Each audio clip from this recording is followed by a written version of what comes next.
Hey everybody, welcome to lesson number 5. We're looking at congruent triangles.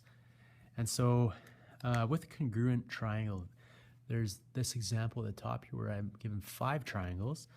Each of these triangles are the same size and the same shape. So they have the same lengths. They also have the same angles. That means that they're congruent. And so with this example, I have different flags, 6 different flags. And they're all made with congruent triangles. So if I look at class example 1, I want to look at these triangles and mark them with A's and B's showing congruency. So as an example, with the flag of Nova Scotia, this triangle is the same as this triangle, so I would mark these with A's. And this triangle is the same as this triangle, so I'd mark them with B's. And then I just go through the different flags and mark for congruency. So these triangles look like they're the same, and if you were to measure with a protractor, you'd find that they are. So I'm just going to mark these with B's, and I have these 2 triangles here, which are also congruent, and I'll mark those with A's. Now I have 3 triangles with the flag of Samoa, and this triangle is different from these 2, but I'll mark these 2 with B's since they are congruent.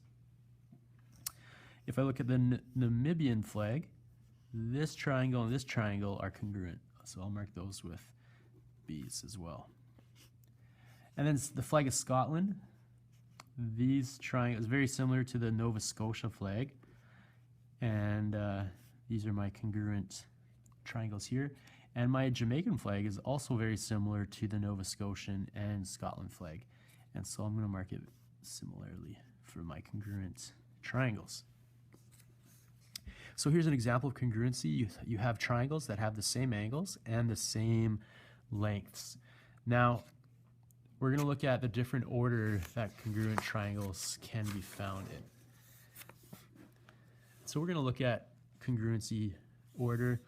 And in the first example up top here with congruent triangles, it just talks about the characteristics of a triangle and what you look for in congruency. So I'd recommend that you look that up, or sorry, not look it up, but read that section up here.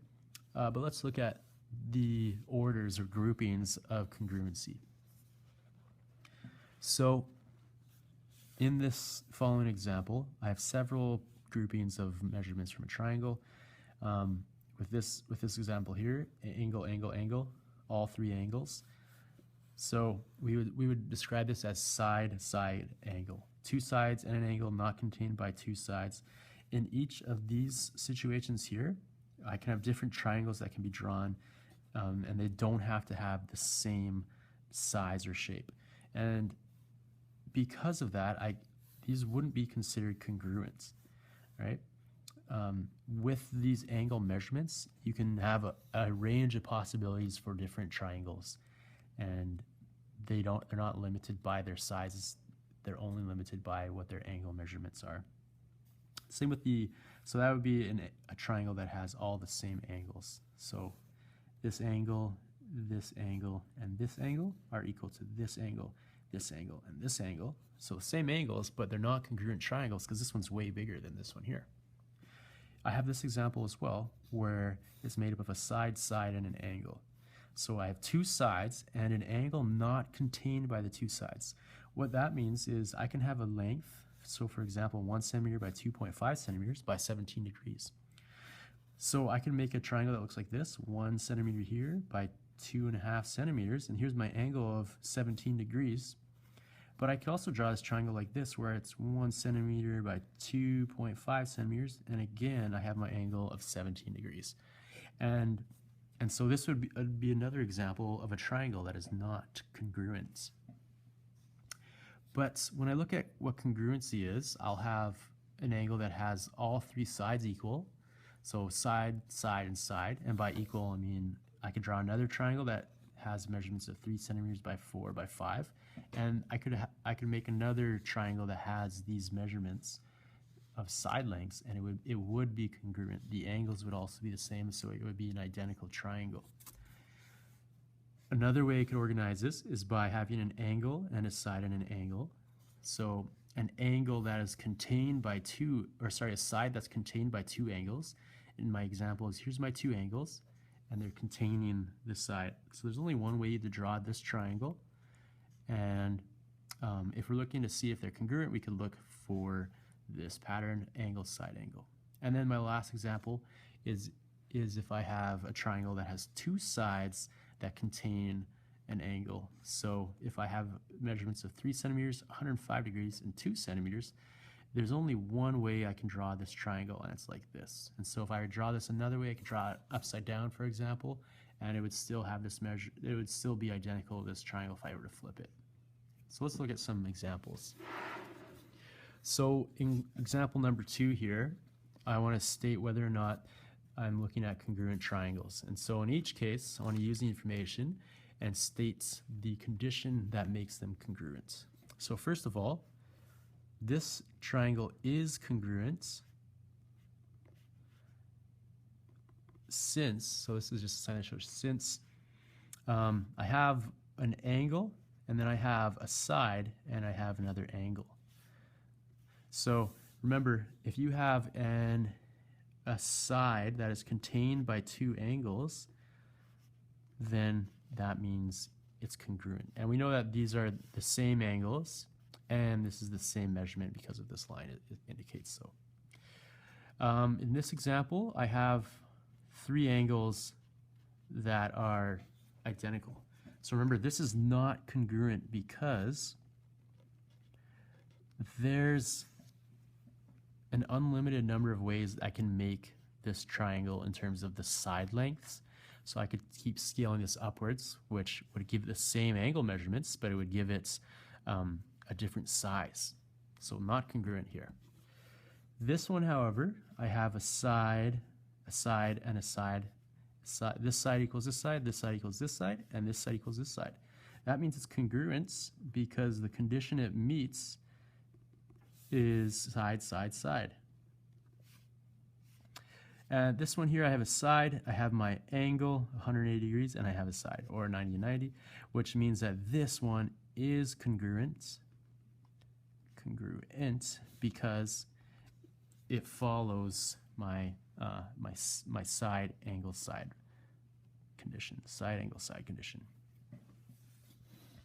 In this next example, we're going to look at this parallelogram ABCD, and we want to prove that triangle ABD is congruent. This is what this sign means, congruent to triangle CDB.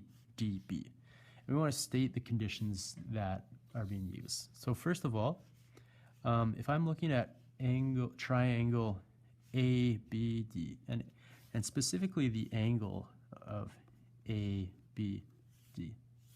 The angle ABD, so this angle, is equal to angle CDB. Right? We have our Z shape that's formed here. So that equals angle CDB. And when I organize it like this, CDB, what we're looking at is these angle measurements here. So CDB and ABD. I'm looking for the angle in the middle here. And remember, if I'm proving this, then I'm using my terms, so alternate angles are equal. Next, I have another condition, and so that's my first set of angles. But I also have these angles here, and I'm going to call this angle. I'm just going to draw it like this, and this angle is equal to that angle. And so again, we have alternate angles that are equal. It doesn't have to be a Z shape, but they are. And actually, that is a Z shape if you look at it like this. And so that's an alternate angle that is, again, equal. This would be angle ADB, which equals angle CBD. And for the same reason that we used for above, those are alternate angles, and alternate angles are equal. And last, I have my side lengths. So if this is a parallelogram, then I have side, these lines are parallel, so angle or side AB is equal to side DC, and side AD is equal to side CB.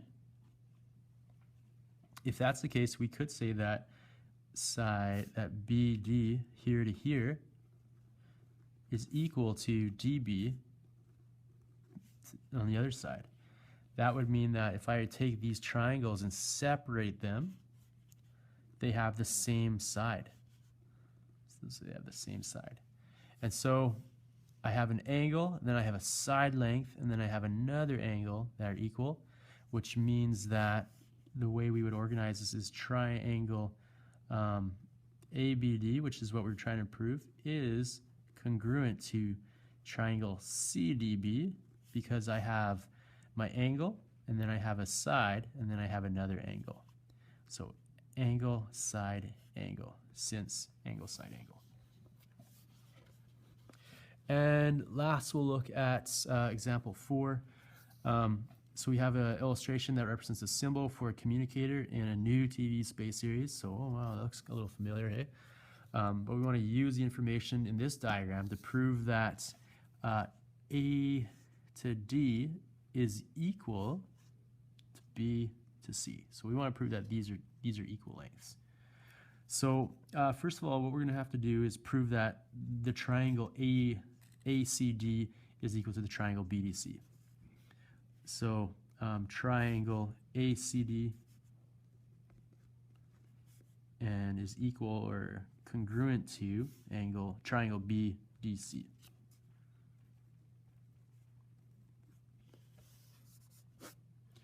All right, so first AC we're told is 3 centimeters, and we're told that BD is also 3 centimeters. So we could say that side AC is equal to side BD, and we'll say they're 3 centimeters. We're told it's 3 centimeters. Next, I know that CD is equal to DC, right? Those are the same side of the triangle, or they make up the same side of the triangle. So I could say that CD is equal to DC.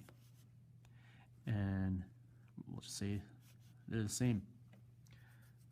Next, we want to look at angles here. So if I look at the angle of ACD, angle ACD must equal angle BDC. So the angle we're looking at is, so ACD is this angle and this angle. And so those angles have to be equal, because if we were to add them up, if this side is the same, then they're supplementary angles, right? So we could say supplementary angles. And where are they supplementary? Well, if we look at this straight line here, they make up a portion of this 180 degrees. And if down here I have a side and a side that are equal, I have an equilateral, or sorry, a isosceles triangle, then on the other side has to be equal. So here we have my angle that is equal, and I have a same side and a same side. And so it is congruent because I have side, that's 3 centimeters, an angle, and then a side. So it follows the reasoning of two sides and an angle contained by the two sides.